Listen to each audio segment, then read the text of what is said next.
Hello and welcome to the expert interview segment of Climate Focus, the show that is the call to action. Today, we are talking about green buildings for climate action. My name is Juma Majanga and I'm joined by a fantastic guest. I'll let her introduce herself. Okay, thank you, Juma, for having me on your show. So my name is Mugure Njendu. I'm an architect, yes, but I'm also an urban planner and an EDGE expert. EDGE is a green building standard developed by IFC to be able to measure green buildings. I'm also the immediate past president of the Architectural Association of Kenya. Our buildings contribute so much to carbon emissions, up to 30%. This technology of green building, how much can it contribute to reducing that emission? So it can be pretty significant, and maybe just to speak more about green building technologies. Green building technologies can be very, very high tech, or they can be very sort of low interventions, low impact interventions. They can be anything from solar panels for water heating and lighting, to rainwater harvesting, to elements like water efficiency systems that when you wash your hands, the water goes off when you move your hands. The energy that is produced from buildings is really only one part of it. There's also what we called embodied carbon that happens during the construction phase and even prior to when those materials that are used in buildings are actually made. There's a process for the materials to be made and for the materials to be brought to site in the construction phase, and throughout that whole process there are actually carbon emissions into the environment. Africa is growing both in terms of population and development. Even here in Kenya, when you look at skyscraper buildings coming up, how important is it that we incorporate green buildings in this development so that we don't destroy our environment even as we develop? When you look at how much time we spend in buildings, we spend 80 to 90% of our day-to-day lives in buildings. So if you're not at work, you're at home. If you're not at home, you're in school. So it's imperative. It's not optional. It's imperative that we build green. When you look at urbanization and in terms of the strategies we need to employ towards ensuring we build back better, the World Green Building Council has some really good sustainable proposals around this, and it's really small gestures which all of us can do. The first really is efficient resource use, which means that we need to look at energy in terms of ensuring that we're using renewable energy in our cities and in our buildings.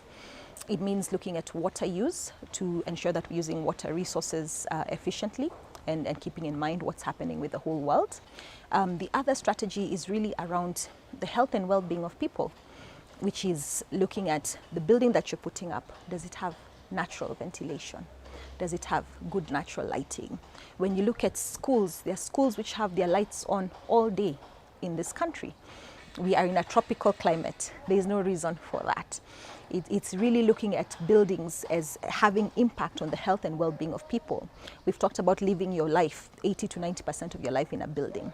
Buildings can affect your health because of the amount of time you spend in them. Using design strategies to be able to ensure that we're designing buildings that are healthy for people. Now, green buildings really sound great and interesting, but is there a difference in cost if you compare for green buildings and the ordinary buildings? So traditionally we built without artificial lighting, without air conditioning units, without interventions that are very energy, use a lot of energy. So we built green traditionally. So I would actually start by challenging anybody who's considering building green to go back to the basics. Go back to the basics. Educate yourself, look for information from channels like Climate Focus, Build for Good Africa, other resources that are available. Hire consultants, which is really, really important. A consultant will be able to give you strategies right from the beginning to be able to design your building in a way that makes sense. So to be able to orient your building to get the best natural light, to orient your building to get the most natural ventilation. So you don't have to be implementing expensive strategies at the back end, whether it's installing air conditioning units. Now, we'll end this with your final remarks. You are an expert in this, just looking at the whole picture. Give us a parting shot.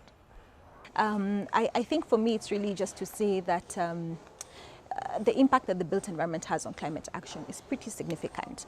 So to anybody who is watching this and thinking about building, if you're a developer, if you are an engineer, an architect, if you are a person who's just looking up to put up your residential home, if you're looking to put up a commercial building, please build green. It's not something that is overly expensive. It is not something that is inaccessible. It is something that is easy to do if you look for the right information. And again, I'll stress that Built for Good Africa has that information, and that is a YouTube channel.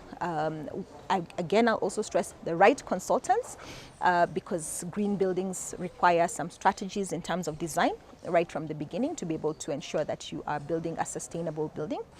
And then really back to what we're discussing, green building technologies.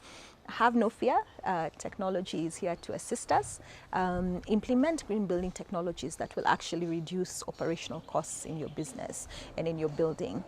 So for anybody who's thinking about building green, I will tell you what we say on Built for Good Africa.